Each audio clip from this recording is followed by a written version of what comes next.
Bonjour Marielle de Sarnez. Bonjour. C'est la journée de l'Europe comme tous les ans le 9 mai. Si vous étiez médecin, quel bilan de santé dresseriez-vous de l'Europe ? Je dirais qu'on est dans un moment paradoxal au fond. On voit bien que le fonctionnement de l'Europe, tout ça ne va pas. Je vais y revenir dans une seconde. Et en même temps, jamais on a eu autant besoin d'une réponse européenne aux différents défis qui sont devant nous. Que ça soit les Ça, c'est ce que questions, disent les Européens économiques. convaincus. Comme Moi, ça ne va pas, oui. il faut plus d'Europe.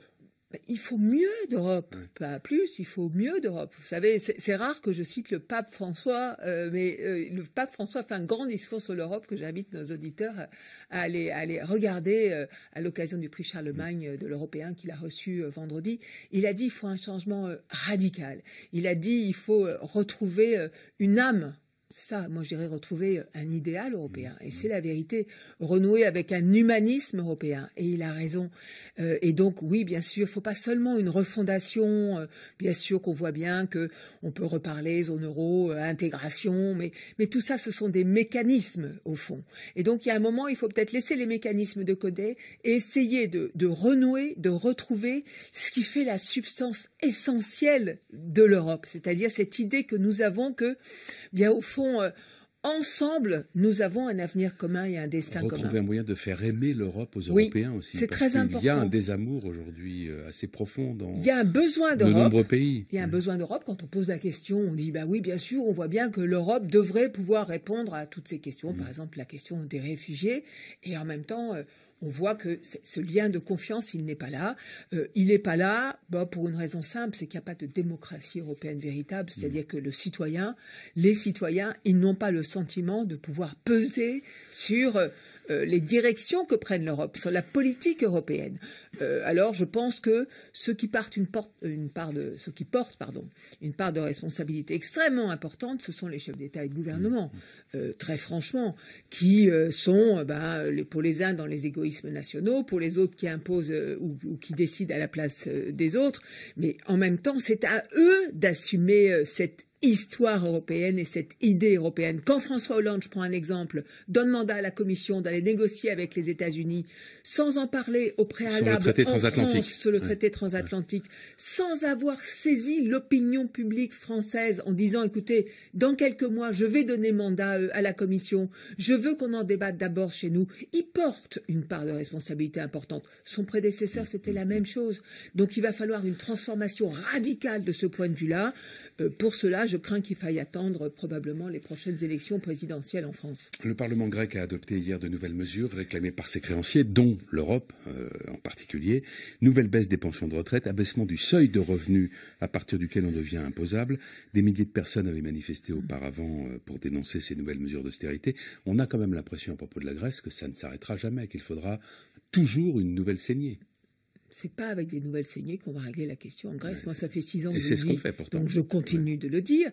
Ça n'est pas une bonne politique. Alors, est-ce que les Grecs ont des responsabilités dans ce qui se passe ? Oui, il n'y a pas d'État grec. On voit bien que c'est compliqué. Je ne vais pas refaire l'histoire du cadastre, des impôts que l'Église ne paye pas, que les armateurs ne payent pas. On connaît tout ça maintenant depuis 5-6 ans que les uns et les autres entendent sur ce qui se passe en Grèce.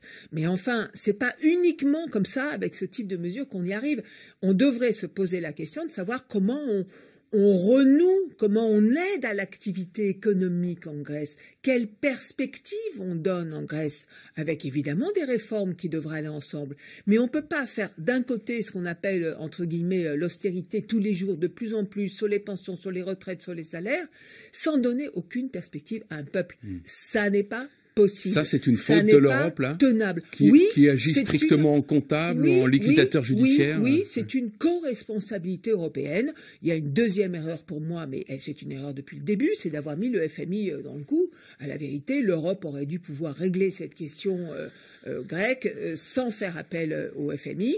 Alors, le paradoxe, c'est qu'aujourd'hui, le FMI demande d'un côté des mesures additionnelles, je pense que ça ne va pas, mais de l'autre côté, il dit une chose juste, que oui, il faudra, pour une partie de la dette, renégocier. Évidemment, on prête pour que les Grecs puissent rembourser. C'est pas comme ça qu'ils font des réformes, et c'est pas comme ça qu'ils trouvent des perspectives. Est-ce que vous êtes favorable au mécanisme de sanctions financières proposé il y a quelques jours par la Commission européenne pour les pays qui ne respectent pas les quotas d'accueil de migrants, 250 000 € par migrant non accueilli? Je trouve que c'est incrédible totalement et que c'est pas de bonne politique que la Commission propose ce type de mesures. Il faut évidemment une solidarité, mais il faut reprendre les choses avant. C'est évident que on voit bien que l'Europe là-dessus, elle a loupé le coche. Ça fait des années qu'on a cette guerre en Syrie, ça fait 5 ans. Moi, je suis allée dans les camps, que ça soit en Turquie, en Jordanie, au Liban, il y a 3 ans, il y a 4 ans. La question des réfugiés, elle n'est pas arrivée comme ça du jour au lendemain l'année dernière. Hein. Ça fait 5 ans qu'elle est là, que l'Europe a été incapable de regarder en face, de se doter d'une politique commune d'asile et d'assumer, oui, il fallait qu'on dise, nous sommes prêts à recevoir une partie, pas tout le monde, mais une partie des réfugiés syriens. Faisons-le par des voies légales, organisons-le, allons dans les camps, faisons en sorte que les demandes de visa se passent dans les camps de réfugiés. Après, on répond favorablement ou on répond négativement. Et en même temps, contrôlons nos frontières. Bref, nous n'avons pas eu de politique et de réponse commune. C'est ça qu'il fallait. Alors aujourd'hui, la Commission, elle arrive avec ses idées, ce ne sont pas des bonnes idées. Est-ce qu'Angela Merkel n'a pas forcé la main des autres Européens en ouvrant grand ses frontières? Si, elle a forcé la main. Moi, je pense qu'il n'aurait pas fallu le faire comme ça. C'est-à-dire qu'avant l'été, elle a dit on reçoit personne. Après l'été, elle a dit on reçoit tout le monde. Je pense qu'on pouvait faire quelque chose qui aurait été plus équilibré. Et en même temps, moi je vous dis, comme je le pense, comme citoyenne, elle a quand même sauvé en grande partie l'honneur de l'Union européenne. C'est-à-dire qu'au moins elle a compris que là, il y avait un enjeu. Je pense qu'il ne fallait pas le gérer de cette façon-là. Si vous laissez faire, sans organiser, sans réguler, etc., vous êtes très très vite débordé, très vite dépassé. C'est ce qui s'est passé. Vous ne pouvez pas intégrer comme ça des dizaines de milliers de personnes en même temps. Vous êtes obligé de le faire de façon organisée. Ça n'a pas été fait de façon organisée, c'est dommage. Un petit mot de la présidentielle de 2017. François Bayrou est toujours dans l'attente de ce qui va se passer à la primaire de la droite pour se déterminer? Moi, je pense que 2017, c'est une échéance fondamentale pour la France, parce que c'est une échéance aussi fondamentale pour l'Europe et pour le monde. On voit tout ce qui se passe aujourd'hui en France, ce qui se passe en Europe.